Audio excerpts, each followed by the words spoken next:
On the 17th of May this summer, the Queen opened the line named after her, the Elizabeth Line. But it was by no means the first time she acknowledged the projects and people that keep the capital running.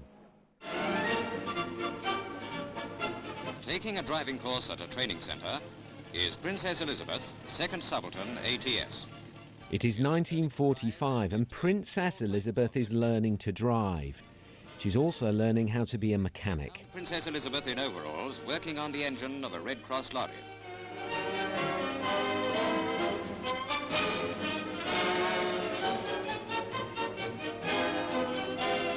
During World War II, at the age of 18, she had insisted on joining the Auxiliary Territorial Service, the women's branch of the British Army. She trained in Camberley in Surrey and Aldershot. Lord Lieutenant, the Minister, and Sir John Dolbeck greets Her Majesty. Throughout her life, the Queen acknowledged the men, women and projects that kept the country moving.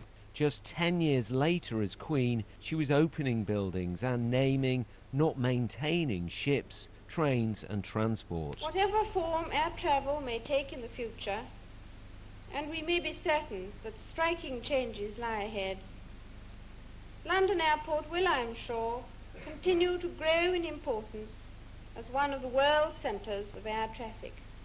At Heathrow Airport, she opened this new building named after her.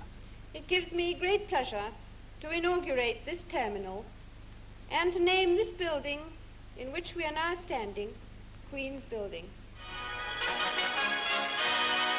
Her Majesty was met at Liverpool Street Station by Mr. Marples, who presented her to Dr. Beeching, chairman. Over her life, she met hundreds of transport workers. In 1962 at Liverpool Street, she met these railway workers. And for her to see some of the men who keep the trains running. Victoria Line rumbled into service. For the Queen, who opened stage 3 of the line. In 1969, the Queen became the first British monarch to travel on the tube, on the new Victoria Line, named after her great-great-grandmother. She bought a ticket and sat in the driver's cab. And pressed the buttons which set the loco in motion. That's all the driver has to do. Computers do the rest. She also opened the Piccadilly Line extension to Heathrow.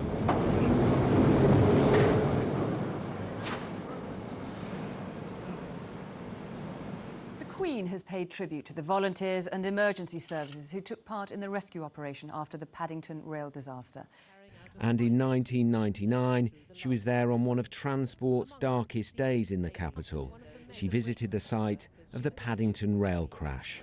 Everybody just got a quick thank you, and she seemed very moved by what we've done and very pleased by what's happened, and obviously the efforts that have been made by all the services that are present there today.